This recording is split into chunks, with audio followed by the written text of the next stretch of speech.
kung ganahan gyud mo mga presko nga kamong magluto na dire. So, mga bakasi. Na tihi-tihi. Pwede gyud ninyo. Hi, good morning, sir. Pwede gyud ninyo paliton. Dadon pa uli kung wa mo makontento sa inyong gikaon. Kani. Naara ni siya dire. Papadra gyud ni siya kang Tatay Intoy's bakasihan. Barato pa niya kay balo ka nga presko gyud.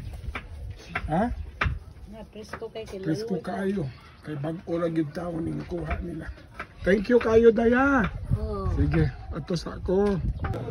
Mao ni mga available nga food diri ha sa Intoy's bakasihan. Today is Friday. Sinugba nga isda. Ayan, mga sinugba. Yun. Nukos. Pugita. O, syempre, di ginamawa ang pansit. And, what's ni Day? Baby octopus or Baby octopus. Okay. Nakoy squid. Okay. Lumayagan. Lumbayagan. Nukos. Kubutan. Kubutan. Okay. Ako paborito ubod. And, asayan. Tagutungan. Scallops. Tinola naman. Tinola na mansa. Gusto. Gusto. Kinilaw na usan siya. Sasa. Sasa. Flying fish. O flying fish. This one. Bat na sila. Bat. Yeah. Tihi. On ang pinaka-star ng tanan. Ang bakasi. Here sa Intoy's bakasihan. Since I just arrived from there, they have so many questions about bakasi. So, ako diri sa ako tindahan, kananan sa akong amigo nga si Tatay Intoy, diri mismo sa municipality of Cordoba, kung asan niya nagipasikat ang naging famous na bakasi. This is the bakasi. Mao ni siya nilarang na bakasi. Ha? Mao ni siya ang nilarang na bakasi. Closer na. Mao na siya. Then, in addition to that, naasad tay ubod. Kana, ubod. O ang tagutungan or porcupine fish. Of course, kay Bisaya man ta. This, mais good ato kaunon. So, stand by. Para ni sa ako mga kalakwatsera nga nag-request good ani nga vlog from Davao del Sur, Davao City, North Cotabato, Samal Islands, and Bukidnon para ni sa inyo. Okay? Good morning. Daghan man gyud ang nag-request. I just arrived from Mindanao. The places that I have been to, niadto ko sa Davao City, sa Samal Island. I also went to Davao del Sur, sa Mate, sa Digos, and of course, Bukidnon and North Cotabato. Wala gid ko kay balo nga daghan man dae kayo tag mga viewers dito. Gusto nako ang ilang gid pangutana unsa nang bakasi. This is the bakasi. Kana na curious sila. Ang nagpasikat ani mga kalakwatsera si Tatay Intoy, no? It became famous because of Tatay Intoy kaning bakasi nga na-featured sa Netflix. Street Food in Asia. So in addition to that, naasad tay ubod. This one, ubod siya nga nilarang gihapon. And lastly, I just love the smell. Ang tagutungan. Mauni ang ato pakals karon adlaw. Good morning. Ni ang bakasi diri sa Cordoba.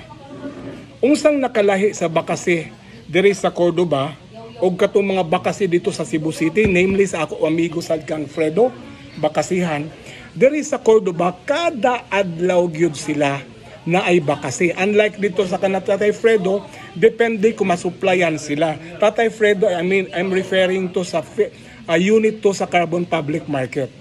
Every day, diri sa Tatay Intoy, naagyud sila bakasi. Kay unay raman, naaraman lang sa dagat, diri tapad nila, naa sila murag kanang fish trap nga masuplayan gyud sila kada adlaw og bakasi. So guaranteed talaga nga presko. While dito kan Tatay Fredo, abunda sad sila sa mga lamas. Kay naaman sila sa carbon, no? Dito sad kung magluto sad sila og bakasi, pinarusahan gyud sa iba, pinarusahan sad gyud sa kamatis. Unsa pa to ilang ipamuta nga mga lamas kay unay raman sila. That's the difference, but the taste is nearly the same. Parehas lang kalami. So kung adto mo kan Tatay Fredo, adto mo diri sa bakasihan ni Lolo Intoy or katong kang Giovanni dito sa Opon, it's all the same. Bakasi is bakasi. Ang importante lang is we love what we are eating and we will support the small businesses to grow, right? Shall we start eating bakasi? Yan na. Gusto ko magkinamot.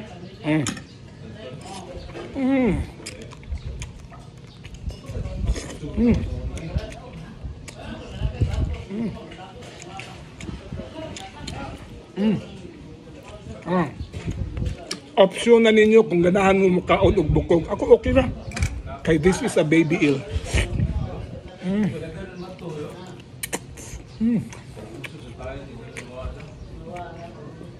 Panik kaayo. Sabaw. Bahog na to sa mais. Yan. Kita mo ana oh.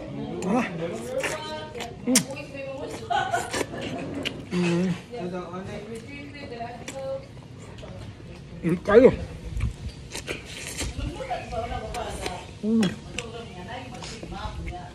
Option na ninyo ha, kung mukaon nung akwaan niyo bukog. But to me, okay lang. Wow. Naara. Oh. Baby eel.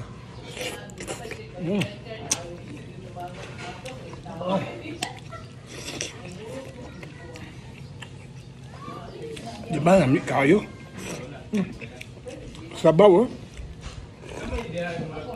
Sabaw sa nilarang. Diba kasi? Sabaw pa lang lagi. Sudan na. Thank you, Tatay Intoy, for having concocted this kind of food nga ma-enjoy gud nato.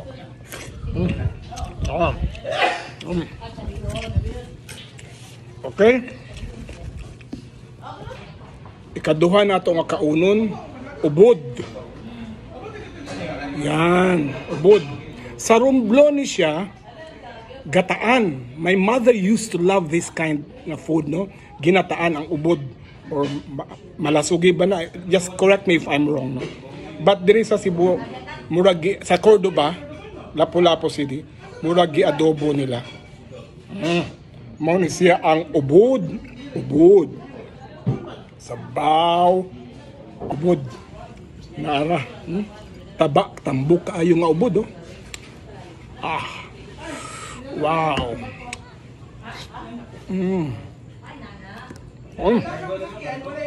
Lukaon ba mo kubod? Ako, I love it.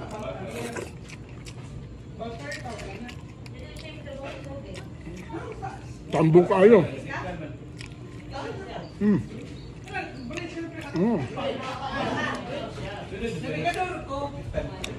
Sa Romblon, because we have a residence in Romblon,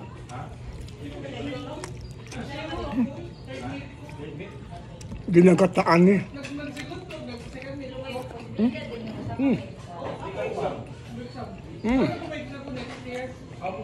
Wow.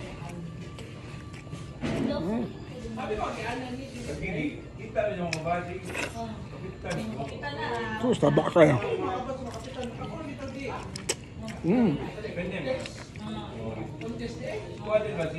As I said, lamig sa siya gataan.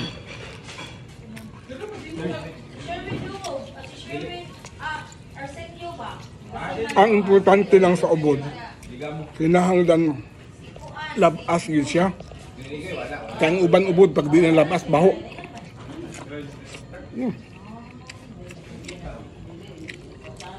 Wow.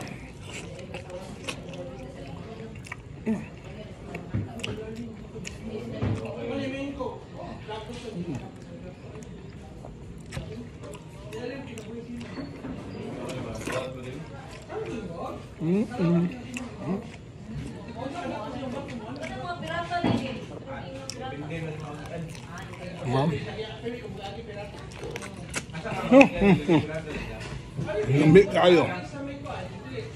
Sakto ko din nga tamahaw.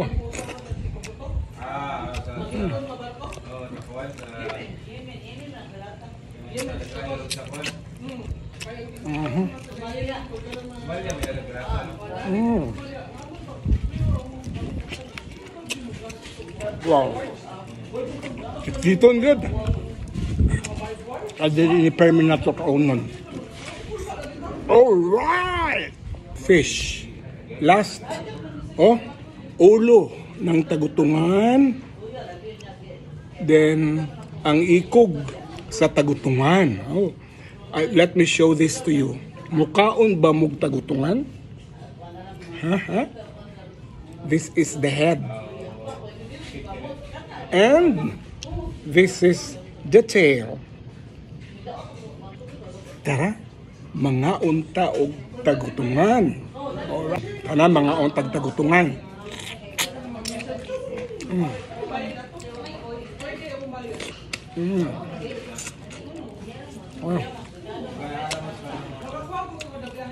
Wow. Ulo, oh.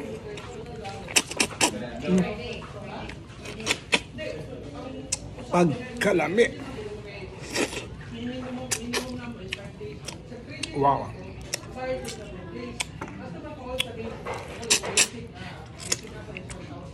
Porcupine fish.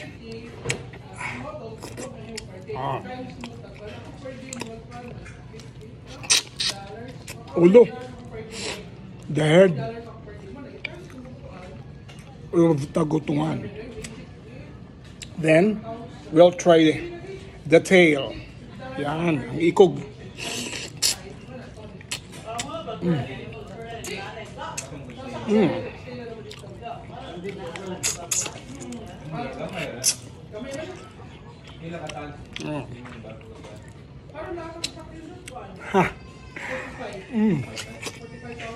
I forgot my rice.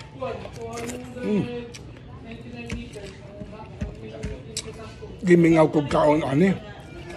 Kaya dito sa Mindanao, kadaghanan tuna. So balik ta.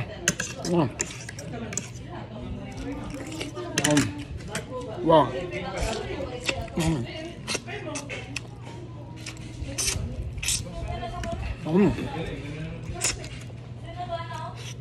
All right. What we had for breakfast here, katataintoy, nikaon ta og tagutungan nga nilarang, nikaon sad ta og bakasi na nilarang, and adobo na ubod. And there are lots more. Daghan pang makita nato dito nga makaon nato. Don't forget to help small businesses to grow. Support ang mga kananan nga especially who cook mga authentic dishes. Just like in the case there is a Cordoba. Ang Tatay Intoy, no? Kaya kumukaon pag mga seafood sa mga restaurants, it will be very, very expensive. But here, kang Tatay Intoy, so affordable. It is located, there is a